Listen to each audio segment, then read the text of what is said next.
You're listening to SaskScapes, a podcast featuring the stories of arts, culture, and heritage in Saskatchewan.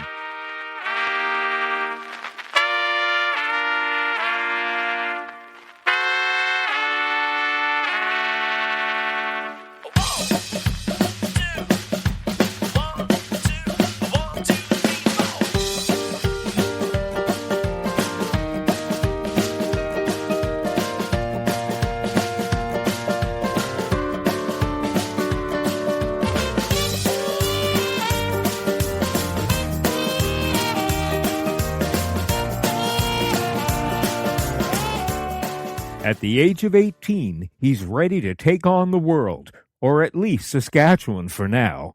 I'm Kevin Power, and my first guest on this SaskScapes podcast is Avery Fairbrother, a young musician living in Borden, Saskatchewan, whom I met at the first annual Radisson Music Festival this summer. Avery's style of music caught my attention, and when I discovered that he was not only a fine musician, but a whiz with numbers and about to graduate from high school this year with distinction no less, I knew he'd be an interesting fellow to talk to. Following my chat with Avery, you'll be treated to the title track from his new CD. Avery started this project at the age of 18, wrote all the material, played all the instruments, and recorded and mixed all of the tracks. This is Avery Fairbrother. Today I am in Radisson, Saskatchewan at the Radisson Music Festival, which is the first of its kind here in Radisson. This is year number 1. And among the performers today is a guy that I saw on the website, a young guy named Avery Fairbrother. And I listened to a couple of the cuts that were on the website, and I thought, I kind of like the guy's sound. And I think I'd like to get to know some of the younger musicians that are out there. So, Avery, thank you for joining me. Tell me a little bit about yourself. You're living in Borden, but did you grow up there? I was born in Saskatchewan, and then we lived in Delisle till I was about three or four, and then we ended up moving to Borden, and that's where I've been for pretty much my whole life. Like, that's where I'd consider where I live, kind of thing. Right. And you're just about to graduate from high school. Yeah, I got 2 exams on Monday, and then I'm out of there. So, right. With some rather impressive credentials, I understand. Yeah, I managed to get honor roll through grade 7 to 11, and then this year I actually got distinction. So it was pretty good. Is there a music program in your school? There is a band program, but I only ended up doing 1 year of it just because I did 6 years of piano, and then I've done guitar all the way along, so I just wanted to do more guitar and more singing and stuff like that. Right. So you have a formal training in piano? Yes. Yeah, I ended up going to the Hafford Music Festival. All right. And I ended up winning first 3 times. So it was, that kind of showed me like where to be kind of thing. So it was good. Excellent. And you're here today not playing piano, or will you be? Not today, I'm not, Kevin, but I actually bought an organ, so I'm trying to... It takes a while to get back to it once you've been gone from it for a while, but I'm hoping to get back into it and get some more books and try to relearn it. Right. So the style of music that you're most turned on by performing would be, how would you classify it? My favorite style of music, honestly, is probably 80s rock and roll. Oh. I just really like it, but when I play basically everything, from John Denver to like Jason Mraz, like anything within, that whole gap. So, right. Yeah. Do you have a regular band that you perform with? Yeah, I've been, like the band I'm playing with today is Jam, and we've been together for, 3 or 4 years. Like when I was in grade 9, we started. So it was pretty neat, actually. Do you have a lot of performing opportunities in Borden? I've played for, like, the school have a book fair, the seniors will have a supper that I can play for. There is actually quite a lot of opportunities, which is really nice because everybody knows who you are and they like your music, and that's good. People support you. Like when I released my album, lots of people bought it, and I was really shocked. But when did you release your album? I released my album in February, actually. All right. And Was the content of the album all yours? Did you write all the music? Yeah, actually, I wrote all of the songs, played all the instruments. Like I said, I have a studio in my porch, and I just mix and go, and it's really awesome. Right. Well, I guess you have nothing to compare it to, but would you say that it's easier to write music because you studied piano, you have a music theory background, versus somebody who writes just totally instinctually with an ear that doesn't necessarily read? Like, for me, I know when I write a song, it's like I can get the lyrics basically, but I have to have an instrument to play it to see how it all flows. And I think if I didn't have piano, it would be a little bit tougher for me to write, but at the same time, it might give it more opportunity because you don't have to match it to something. You can just let lyrics come and go. Right. So you said 80s rock and roll is the thing you like the most. Does that also mean that those are the musicians that inspire you? To a certain point, yeah. I think everybody looks up to Slash as their guitar god. I'm pretty sure. But that's what I kind of like, and bands like that, I just like the sound they have. Sure. What about Canadian musicians, or maybe even Saskatchewan musicians? Anybody come to mind that you listen to, that you draw from? I actually I'm a good friend of Stan Garchinsky's. Oh, yeah. So him and I have got together and played a couple times, but I also like Bryan Adams or like Corey Hart or some of the older Canadian musicians as well. This is the first year Radisson's have a music festival here. Yes, I believe so, yeah. Right. So how did you get hooked up with this? Actually, in Borden, we have like a Christmas Carol festival sing-along thing. So anyway, I was there and I brought my guitars, and Gerald was up there and some of the other guys were up there playing or whatever, so I hopped up and I chatted with them for a while, and so Gerald said, "Oh, you're Avery, hey, I'm Gerald," and we met or whatever, and we kind of played for a while together, and then sure enough, I got a phone call like a month ago or whatever saying, "Hey, it's Gerald." I'm like, "Oh, how's it going?" And he's like, "Oh, good. I was wondering if you'd want to play the Radisson Music Festival." And I was like, "Sure, why not? I mean, we're friends, let's do it, you know?" Right. Are you the only one in your family that's musical? I know the answer to this question, but I'll let you tell it.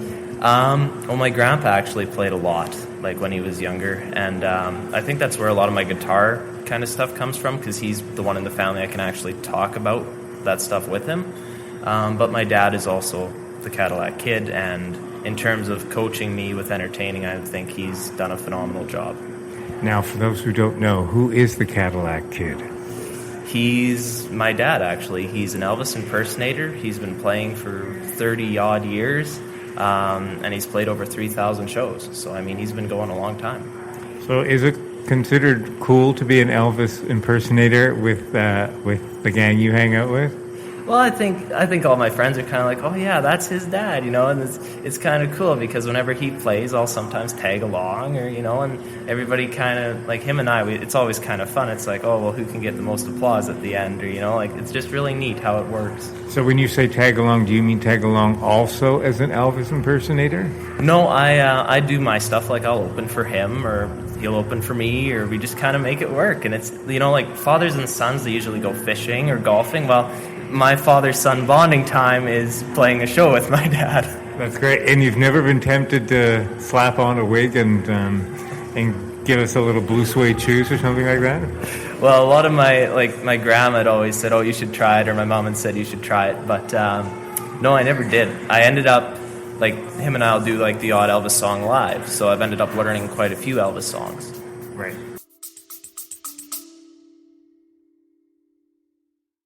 Hey, it's Kevin. I hope you're enjoying the episode so far. Just a quick reminder that the SaskScapes podcast is available for free on your favorite podcast app, or you can stream it from your browser. Check out the show notes for the link. On the SaskScapes homepage, you'll notice something new under the logo called SaskScapes Plus. You can't miss it. There's a big button saying support with a heart icon next to it. I'd love it if you could click on that button and help keep this podcast series going. When SaskScapes launched in May 2014, it was the first podcast in the province celebrating arts, culture, and heritage. In fact, you'd have been pretty hard-pressed to find any Saskatchewan podcasts. So I'd like to think that we paved the way. It's been because of your support that this podcast is now in its 9th year. Okay, that's it. Enjoy the rest of the episode. Will you be performing any Elvis songs today? Not today, no. But I know he'll be playing at 8 o'clock tonight. So, I mean, maybe if he wants me to do a song, I'll hop up, or who knows. Right. Anybody else musical in your family? You mentioned your grandpa and your dad. So did your dad follow your grandpa sort of the same way you did? Did he have that same kind of bond, that relationship? No, because my grandpa's on my mom's side. So Dad is from a totally different, like none of his other family is really musical. Mm-hmm. But whereas my mom's dad is, so it's kind of just interesting how it works. Like Dad never had anybody really to inspire him or look up to kind of thing, so he just kind of started from nothing. Right. So because you've been in music festival and you studied piano, that means you've probably played, you have a strong classical background as far as piano goes? A lot of the songs I learned were classical. I kind of turned away from it in the final years because I just wanted to learn more popular stuff and like movie songs or, stuff like that. But a lot of it was classical, but in terms of listening to classical, I don't really very often, but I mean, the odd time I'll hear it. No, that's kind of neat. Right. I should say that one of the local bands has just started up, which is what we're hearing in the background. So you're about to graduate, and what's the dream next? The dream is just to go get my accounting diploma and always continue to do music. That's what everybody tells me. Just keep the music going, don't let it stop. So that's what I plan on doing. Why accounting? I find that I just like crunching numbers. Like, to me, it just makes sense. Like, I'm a bit of a math guy, so it's just straightforward. It's nice. It's a job you can go home and do, or you can do on the side, or you can work at it. Right. And so everybody tells you that you should go off and do this business degree and then do music on the side. Is that what your gut also tells you what you should do? Sorry? Is that what your gut tells you should do as well? Do you have a say in the matter is what I'm saying? Well, lots of people say you should just hop in your van and go tour around, but I don't know if that's realistic, but I mean, I think it would be kind of cool to try, but Yeah, it's and it's something that you can do after you finish your business degree. Have you always been inclined to math? Well, actually, I was pretty terrible at it when I started, but I had to really work at it. Like, my dad would sit down and we'd go through problems and stuff and just work through it. And I don't know, like when high school kind of hit, I just thought, if I work at this, I think I can get it good. And if I make it my friend, I'll be more inclined to do it. Right. Now, you're close enough to Saskatoon that you get there, enough to get a sense of that size city versus the town of Borden. Oh, yeah. But living in the town of Borden, are there challenges? Do you find limitations living in a small town that size? Say if you weren't able to get to Saskatoon so easily. Is it tough growing up in a small town, or are there advantages to it? Well, I think one thing with living in a small town is you start with a group of people in kindergarten and you're with that same group in grade 12. So you got to learn how to get along. Any problems that come up, you got to be able to move along with them. In terms of music stuff in a small town, it's also pretty tough because there's nowhere to buy guitar strings. Like, it's pretty tough there. But no, I get to Saskatoon often enough that it's not an issue. But yeah, maybe you could use your business degree to then open up a music store in Borden so that people could buy guitar strings without having to go to Saskatoon. Well, it's kind of funny you mention that because that's kind of what I was kind of want to do maybe with it. Like, I think it would be really neat to have like my own music store, my own kind of music thing, Yeah, and you could have a studio in that music store and then teach as well. Oh, for sure. So who have you been studying with up to now? Like, besides my 6 years of piano with the teacher that taught me, I have done it all on my own since then. Like, I've been self-taught on guitar. Like, I just picked it up and I thought, I'm going to learn to play it even if my fingers bleed, and that's what happened. But after a couple weeks, I thought, hey, this is doable. And then you get the calluses built up, and then you're a pro. For sure. Yeah. So are you having the opportunity to mentor anyone who admires what you're doing? That somebody coming up that's younger than you are? I don't think so, really. I mean, there's the odd person that said, hey, show me something on guitar, or show me something on piano, or how do you do this, like stuff like that. Okay, sure, yeah, why not? I mean, I think it's good to have somebody to tell you kind of how to do something, because when I started guitar, I had no clue how to string it, how to tune it, nothing. Like, how do you play a chord? I don't know. Right. So it's good if you can help people along the way. What else happens in Borden in the arts world? Or tell me a little bit about the town of Borden. I've not been there as far as the arts and culture scene there. Well, we actually have our own like museums, and like they have all the stuff from like all the world wars, and like they have a model of the bridge, a scale model of the bridge, and just some really cool stuff there. Like they have the old barber shop, and they have all the old tools that they used, and they have lots of like old-time stuff there. Like if you're around in the summer, definitely check it out. Right. That bridge fascinates me every time I go by it. I look at it and I think this has got to be a hangout for people living in this town. Is it? I don't think it is. Like I think it's more like when we had our grad, we ended up taking our pictures by the bridge. So I think like it just makes a really nice picture. But in terms of a hangout zone, like lots of people fish down there. I don't know how good the fishing is, but lots of people do. But I don't know if it's a hangout. It's just more of like a symbol kind of thing. Right. Tell me, what do you think about the whole phenomenon of, the idol contests that are on television, and the rise to fame competitions that we see on TV? We've got America's Next Great Talent shows and things like that. What do you think about these kids that become famous overnight?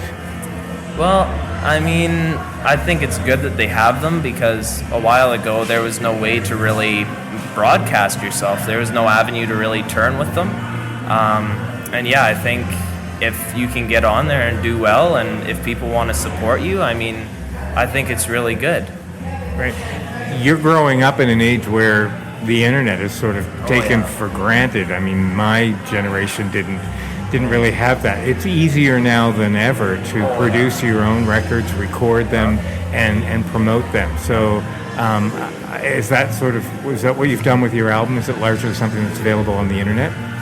It's not available on iTunes yet. I say yet because I haven't got it on there. But yeah, I've produced it all myself, all the recording, the whole thing. Like, it's really neat now. Like you said, like 20, 30 years ago, that wasn't available. But now you can record it in your porch, and you can produce all your own artwork. You can print your own artwork. You can do so much more than you could. Right.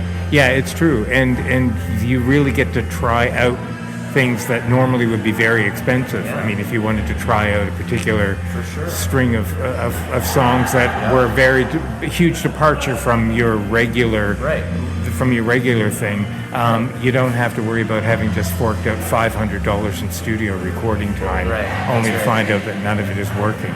Yeah. So do you also, is it now old school to knock off CDs? Is everything completely digital, or do you walk around with CDs under your arm?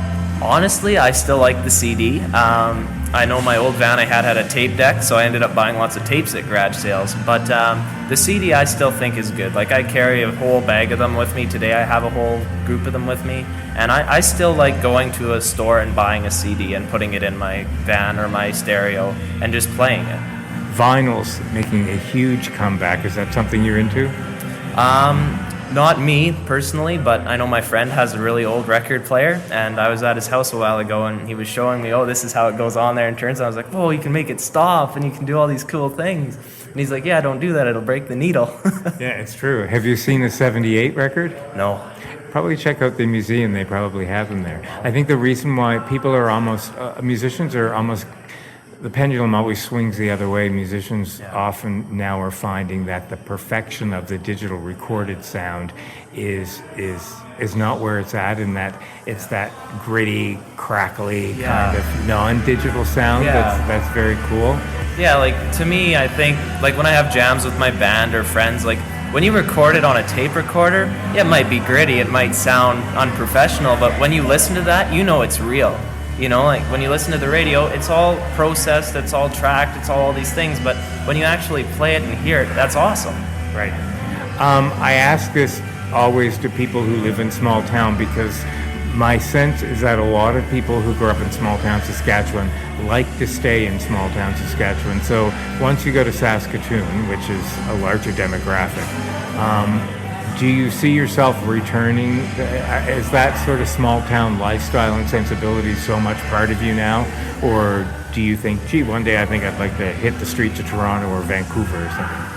I like being in a small town. I don't like lots of noise or anything like that. So I can see myself going back to a small town. Like, I don't think I would go as small as Borden, but maybe a little bit bigger. But I don't think I'm ever going to stay in the city for a long period of time. Borden doesn't have a music festival like the one that Radisson is doing this year, or it does? As far as I know, it doesn't. There's always the odd, like, jam or the odd thing kind of that we organize, but nothing to this extent. So maybe that's the thing you can carry out of this music festival. Maybe you'll be the instigator of the first ever Borden Music Festival. Well, it's kind of neat because when you talk about starting things, I ended up starting a car club a while ago, so we have 4 members and it's growing. So when it comes to making things in a small town, it's actually pretty easy. How did you get into your car club? You obviously have a love of cars. Basically, you can just apply or whatever. We don't discriminate on anything we put in. If it has wheels and drives, you're in. Like, it's cool. Do you have a car yourself? I just have my 80 Chevy van. So there must be something about Borden and cars, because I was talking to the chef and the owner of the Model T, which is a restaurant and also the hotel there. So what's the deal with cars in Borden? I don't really know. Like, I know Radisson has a car show in the summer, and I always have came to it. And I guess there's just lots of people have old stuff around here, and they like to drive it. So maybe that's why. I don't know. So if somebody said, I'd like to offer you for your graduation gift a Porsche or a Model T, which one would you take? Oh, that's a tough choice, but I don't know. I'd probably go with the Model T, to be honest. I had a feeling you'd say that. There's something very old school about you. I guess so. Well, I really hope that you have the opportunity to continue to do this. I think it's a really smart choice to do your business degree and then keep this on the side. For sure. A lot of people don't do that. But I also hope that at some point you have the opportunity to just kind of give yourself a year to just hit that road with a van or a Model T. Oh, for sure. And just kind of see what it's like out there, because you can always go back to it, but it's always that, there's always that dream that if you don't realize, sometimes sits on your shoulder going, but what if? Yeah, I mean, you don't want to wait too long before you do it, because, I mean, life kind of gets in the way and stuff happens, and then maybe you won't be able to do it. Right, and so I think the business degree will stand you in good stead in that regard, because it's tough. You spend so much time on your artistry that you don't spend a lot of time learning how to promote yourself. That's right. And doing all of those things. So, you'll benefit from that degree for sure. Oh, for sure, yeah. Promotion is huge. I mean, even Gerald asked me to come here. I mean, that's awesome to me, because everybody sees you, and especially the podcast, Kevin. I mean, lots of people get to hear it and see it, and to be a young musician and have that's just awesome. So are you on Facebook? Can people find you there? Yeah, I have a page on Facebook. It's just Avery Fairbrother. You can find me there. If you want a CD, my email is just avery_f@hotmail.com, and I'll be more than happy to send you a CD if you're interested. Is there a website in the works? Maybe. I don't know if it's big enough yet to go there, but eventually I think it'll happen. And are you also on Twitter? No, I'm not. I'm Twitter free. I don't know why everybody else is saying you should get Twitter, and I just go, that's one more password I have to remember, and that's just tough. Right. It's a whole new world. So again, for sure. Remind me the Facebook page. My Facebook page is just Avery Fairbrother. It's just the guy with the guitar on there. You won't miss it. And yeah, if you want a CD, just send me an email. Right on. And how much are the CDs? The CDs are $10. That's pretty reasonable in CD world these days. I think so, yeah. I mean, it's a lot of work when you do it all yourself, and when you can say this is what I've done, I think it means a whole lot more. And the title of this CD is? The title is Avery I Remember. And where did you get the title from? What's that come from? It basically just, lots of the songs in there are just life experiences. Like, sometimes I'll be sitting with my cousin and we'll just jam out a song, or sometimes you just want to sit down and strum out a song on your guitar and just words just come to you, Okay, so there's somebody out there that's going to listen to this who's your age or maybe even younger, living in a small town, maybe even smaller than Borden, who thinks, I don't really have anybody that can teach me music. I've got this old guitar that somebody gave me, and it doesn't feel like I could do anything with this, even if I learned. But they listen to you and think, but gee, maybe I should. What would you say to them? I think the biggest thing, like you said, with the internet world, if you can look up stuff about guitar, about music, definitely do it. I think you can teach yourself, and you can be pretty good if you just keep on practicing. That's the big thing. When I started, I practiced 2 hours a day. And in terms of the small town thing, I wouldn't worry about it. If it's all who you know, who you're friends with, and if you meet the right people, I mean, they can get you more places. Are you the kind of guy that when you're not playing, you're listening? Do you have music on all the time? Oh yeah, my iPod, my computer, they're just full of music. I love pretty much every kind of music. Like when I can just sit down and have my headphones on, like I have the big closed ear headphones like you, and I just love to just tune out and just listen to that. If you didn't have music, or if I said I'm taking music away from you for 1 week, what other art forms are you into? I think that would just be devastating. I mean, that's the one art form I do. I mean, I don't really paint. I mean, I draw a little bit, but nothing crazy. But I think that's like my whole art thing is music. Right, so music is your life. Pretty much.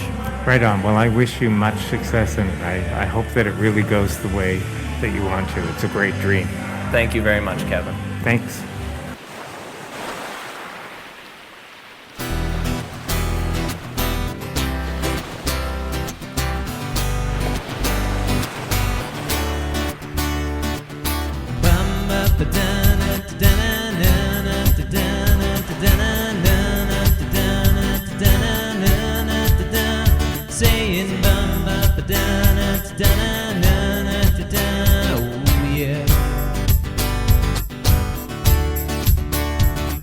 Well, I remember green eyes and blonde hair. The first time that I met you, I couldn't help but stare. So I took your hand and I said, hold me tight. You don't let go, 'cause it feels so right. I'm saying bam bam ba da na da na na na da da. Oh yeah. And you said don't let go, oh, baby hold me tight. You hold me close, 'cause it feels so right. I'm saying bam bam ba da na da na na na da da.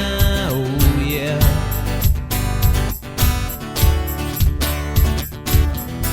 Seasons changing, she's gone away. I met her over summer, and I knew she couldn't stay. But I took her hand and I said, hold me tight. You don't let go. We kissed all night. I'm saying bam bam ba da na da na na na da da. Oh yeah. And she said don't let go, oh, baby hold me tight. You hold me close, 'cause it feels so right. I'm saying bam bam ba da na da na na na da da. Oh yeah.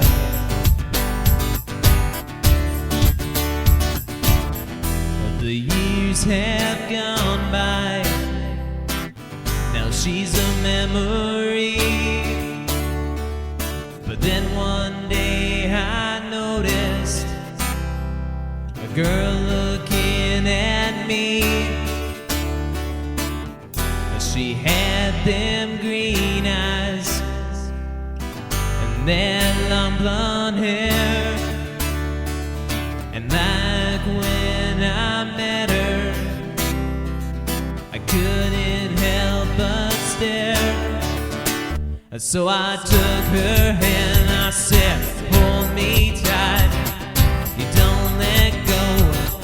You make my life. I'm saying bam bam ba da na da na na na da da. Oh yeah. She said don't let go, oh, baby hold me tight. You hold me close, 'cause it feels so right. I'm saying bam bam ba da na da na na na da na da na na na da na da na na na da. I'm saying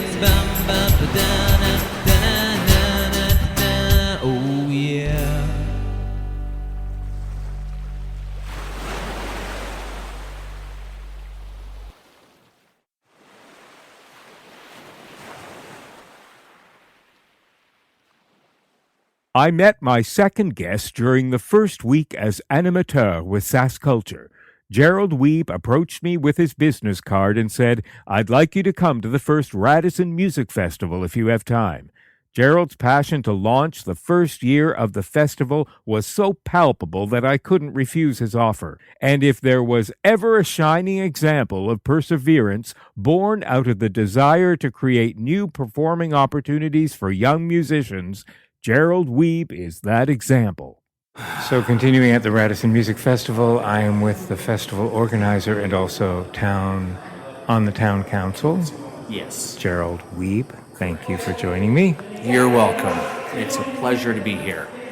On this first day of summer solstice, here we are at the very first Radisson Music Festival. Yes. To be honest with you, though, the Radisson Music Festival is a little spin-off of the previous year's Radisson Jamboree, and I do think that we should throw a shout-out to the organizers of those functions from previous years. Right. I met you a few months ago now in North Battleford, and the second you spoke, I thought, this guy has a burning passion to make something happen in this town. Today's been a labor of love for you. Absolutely. The way I'm looking at this is the only way that a person can fail at something like this is by not doing anything at all. And for the fire commission that we've got just set up, and I really wish I had more information on that, and I don't, but it is an actual entity, the Highway 16 Fire Protection and Emergency Measures Commission, their official title, I think. I hope they really, really go places with that, because it involves the firefighters from the 5 different communities around us, the RM of Mayfield, the RM of Great Bend, Maymont, Borden, and of course Radisson. Now you're a musician yourself.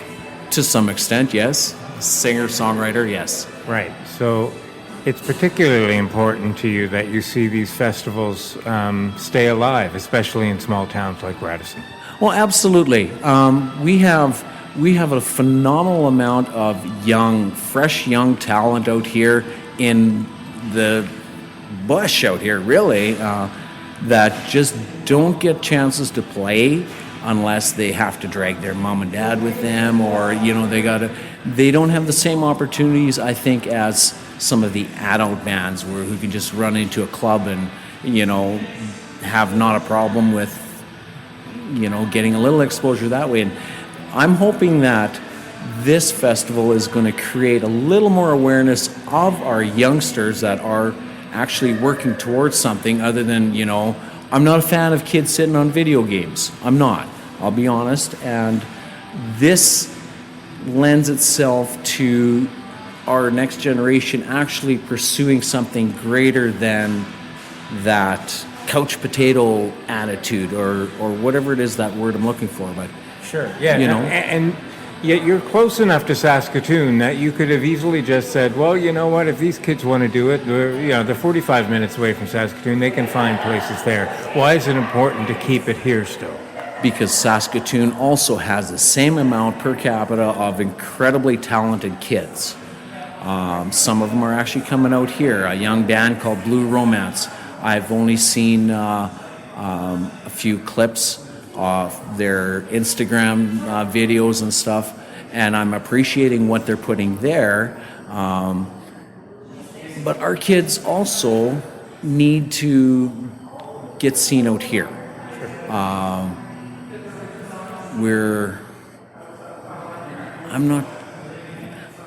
I get a little worked up when kids aren't given opportunities. Adults can make their own opportunities. Kids don't have that. And that's a general community comment right there, where we need to start focusing more on what is coming in our future, and the kids are our future.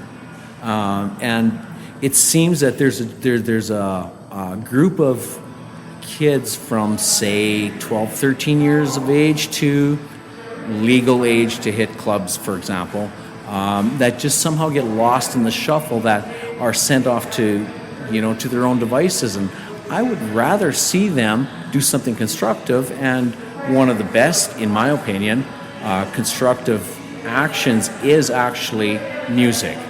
Music utilizes the most parts of the brain, scientifically proven. I wish I had a website for you, but I don't.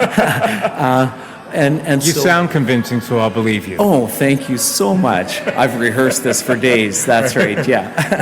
Right. Did you grow up here? No, I've been in Radisson for 14 years. Nope, 10 years. Right. But did you grow up in a small town in Saskatchewan? I grew up in a town smaller than Radisson. Wow. Did some running around the country and stuff. It was a good experience to see the rest of the country.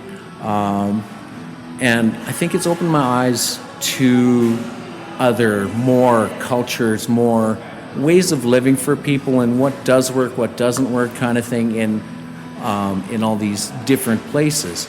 Having that experience allows me to see what isn't working here. I'm not saying what is happening is a bad thing in any way, because it has worked, but I'm looking at the future and where we're going, and where in my opinion, again, only where I see things are going. And I want to make those changes if I possibly can. Right. So were you one of those frustrated young and aspiring musicians growing up in a small town that didn't have opportunities? Is that where this burning passion of yours comes from? Not the musician part, but a young kid without opportunities, yes. And the musician part, that's only been about 6 years for me. So, now this festival is a spin-off of some of the other festivals you've been talking about, but yes. How long ago did you actually begin planning for this particular weekend? I started planning this already in August of last year. Unfortunately, I was unable to do as much as I wanted to here, but I'm totally satisfied right now with where things are. I've made some fantastic contacts and fantastic friends. Kevin, you're on my friend list there now, buddy. And I think and I believe that this is only a stepping stone. This is only the first step of something much greater, much, much greater and bigger. Much bigger than I could have even imagined it could be. Well, I don't think any festival started off, first year hitting it out of the ballpark. I mean, you got to start somewhere, right? What has been the biggest challenge in pulling something like this off? Not just the challenge as far as it being a Radisson, but in general, if somebody's out there listening who wants to start a festival, what's the biggest challenge in getting it off the ground? You will never find a weekend or a date that works for everybody you want to have. You will not. Key is going to be, I think, first of all, you need a solid organizing committee that is on the same page. Definitely on the same page, going in the same direction. There's financial issues where I'm looking to get a few sponsors here and there. Businesses in town, there's only a few. They're all small town businesses, so therefore they don't have a lot of extra advertising dollar. And for the ones that came out for us or came forward, I do definitely appreciate that. Musicians for a music festival are important. How did you find all these guys? I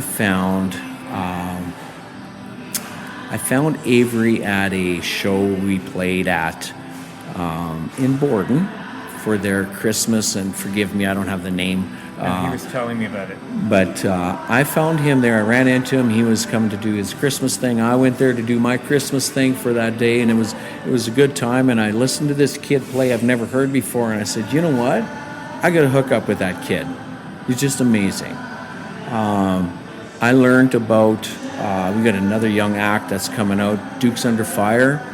Teenagers, I mean, these kids can't even drive yet. They're that young. They're awesome classic rock musicians, and they're pouring their hearts into it. I learned about them through our sound man, Russ McNutt, and just from the the Summer Sizzle in Hafford, which is, I think, the third week in August. And I looked them up, I gave them a call, and, they came out for one of my Sunday afternoon jam things here in town, and they were loved. And I said, you guys got to come. And I really enjoyed their show. Some of the other bands were people I've got to know over a little bit of time, and Glenn and Joan Joseph and their band Highway 31 are from our local people, so I've got a chance to see them from previous. So a lot of look to the ones I know first, and then if they're not available, then I've searched out. Kijiji has been good to me as well for information. One referral was through the Dukes Under Fire, Right. And all the while looking for these younger, fresher bands to come out, because they're as good as these other guys that are getting all bent out of shape on stage and stuff, and now we get pure, raw, heartfelt music out of these kids. Yeah, you mentioned you've also got that Sunday Jam series going on. How long's that been going on for? Well, it went on for a while, and I'd like to bring it back, although it's lower key. And a lot of these bands I want to bring out to this, I want to be bigger, because this is a bigger venue. That is an afternoon of, the neighborhood comes out, or whoever wants to show up in support of this, maybe make a donation, or I did that one, those in conjunction with our playground committee. They made some money for their thing. Okay, so we talked about the biggest challenges. What's the greatest joy, the greatest sense of satisfaction in pulling off this weekend? I watched Everett, Laliberty, and Nosedive getting up on stage and having a good time. They enjoyed what they were doing. They had what I wanted here. They had it. I've never seen them play before. I've talked to the man. I got some clips online from him, and I liked what I heard, so I bring him out. Now I see them, and I'll definitely get them again. Absolutely. If they're going to come and play again, I absolutely will, because they had that, this is what we are, and this is what you're going to get. They didn't hold back. They put out 10 or 10,000. I'm sure it was the same show. Right. That's what I like. The passion that musicians. But your satisfaction is sitting back and being gracious enough to provide opportunities for these guys. That's where you draw your greatest satisfaction, isn't it? Well, yeah, but shouldn't everybody do that? Sure, but it's very generous of you to do that. Not everybody does, especially not every musician. I mean, it sounds to me like you get more joy out of providing opportunities for these guys than making it an opportunity for yourself to shine. That's very generous. Isn't that what we're supposed to do, though? I've had opportunity in the last few years. I've got some friends online. We hang out at a forum, and these guys have mentored me. These guys are a little older. They've played the world stage. These guys, the ones I'm talking about, they've done the European, the United Kingdom. They've done the Australian major TV tours and all that stuff, and they're hanging out and they work with me. Okay, I've been playing for only a few years, and these guys have been playing for 50, 40, and skilled, and some big names out there, not necessarily some that I'll, or for their areas or whatever, they're big. Right. And they've done that, and now they're playing for me, little me, I know my 3 chords and I can sing a note here and there, right? And they work with me. So that, I can't repay that. They don't want me to repay that. They want me to pay it forward. And I'm hoping that we can develop a group of musicians in our area that want to pay it forward. Because there's always somebody else that needs that little bit of help, that one key word of encouragement, or all that stuff, all those little things. Musicians or kids don't necessarily need people to tell them how great they are. They need somebody to adjust where they're not so great and build that, right? because you can't improve if you're already the best. You can't. No matter how bad you are, if you're told you're the best, you'll think it, right? Entitlement, I guess. And if you're going to make it, you're going to earn it. You have to. Nothing in the world worth getting, and all whatever that cliche is. So, sure, right. It was evident when I met you a few months ago, and it continues to be so today. You will succeed because this comes from a real place of authenticity for you. You don't have an ulterior motive going on here. I believe that your intentions are real and they're pure, and those are the very best intentions to keep something like this going. Well, yeah, it should be. Honesty, the way I figure is if you tell a lie, you have to remember that lie. Yeah. But if you tell the truth, you already know it. Okay? So, and that goes hand in hand with everything a person does. You keep yourself honest, keep yourself straight up and forward, somewhat transparent. I mean, the world doesn't need to know everything about you, right? But, if they're going to ask what kind of person is this or what is, it should be out there, right? Positive and negative, I guess, so that people can either stay away or they can gravitate towards, I don't have a lot of patience for stupid people. The elegant phrase is, I don't suffer fools gladly. Is that what it is? Thank you. But there's the ones that actually want to care about something, they'll support. And those are the people I want to work with. Those are the people I want to bring around me. Those are the people I want to bring around other people that I want to have around, and all that stuff. It's about creating relationships. I read a little excerpt here a short while ago from a Nashville songwriter who basically said, you're not going to get anywhere in this industry without help. Mm-hmm. There is no I in team, and he showed us a lot of different proof that individuals don't work. It's always a team in everything that happens. So creating relationships, nothing wrong with that in any aspect of life, and in a situation like this, it's even more critical, I think. Well, I'm glad that you, a few months ago when you approached me, were generous enough to invite Sask Culture in amongst your group of friends, and it's wonderful to be supporting you. That's what Sask Culture does best, and that's why this program exists. That's why we animateurs are out here to support you. And so it's wonderful that you stepped forward and said, if you're doing anything on June 21st, come to Radisson, because that's why we're here. But to be honest, and I'll be straightforward and honest with you here. I saw your name and title, Sask Culture, and this was bigger than what the town of Radisson is, and I thought, and there was a very selfish thought there that if I get Sask Culture with me, or if I get with them, whatever, I probably won't help them, but they can help me, and with any way I can do it. So absolutely a selfish thing for my festival, but I think it's like I said earlier, this is just the first step of something so much bigger than everything. So. And your plan is to do something for the Culture Days weekend at the end of September? As soon as I heard about that, I booked the hall here in Radisson and that's the last weekend? That's right. Last weekend of September.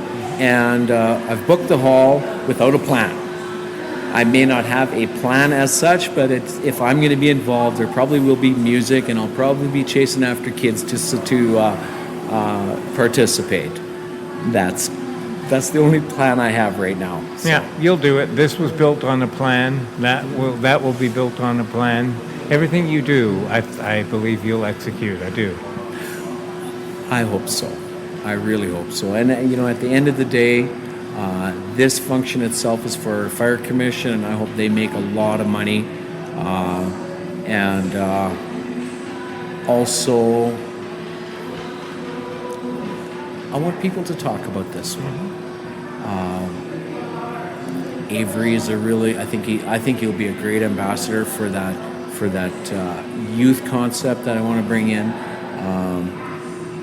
and just something that isn't the normal for this community, because it's been done. We need to move on. I appreciate all musicians for what they bring to the table. I want to make room for the ones that haven't had those opportunities, and that's what this is. Then my hope for you is that this weekend continues to exceed your expectations. I hope by the end of Sunday night, as you're moving out of here, you breathe a tremendous sigh of satisfaction. I already have. Good. I already have. It has been a busy last few days especially. But at the end of the day, if I have a few people in here that are enjoying the music, that can appreciate what we're trying to accomplish, it's a success anyway. And I won't quit. I will not quit. Well, we're behind you. Thanks, Gerald. Thanks for joining me. You're welcome. Thanks for listening. The SaskScapes podcast is created by Kevin Power as part of the Culture Days Animateur program operated by Sask Culture. Funding to the cultural sector is provided through the Saskatchewan Lotteries Trust Fund for Sports, Culture and Recreation. If you want to hear more of these podcasts, or to see the great work being done by other Sask Culture animateurs, please visit www.iheartculture.ca. Special thanks to Paved Arts in Saskatoon for their technical support. Music for SaskScapes is provided by Saskatchewan-born singer-songwriter Jeffrey Straker. There is no end to the stories to be told. So, until next time,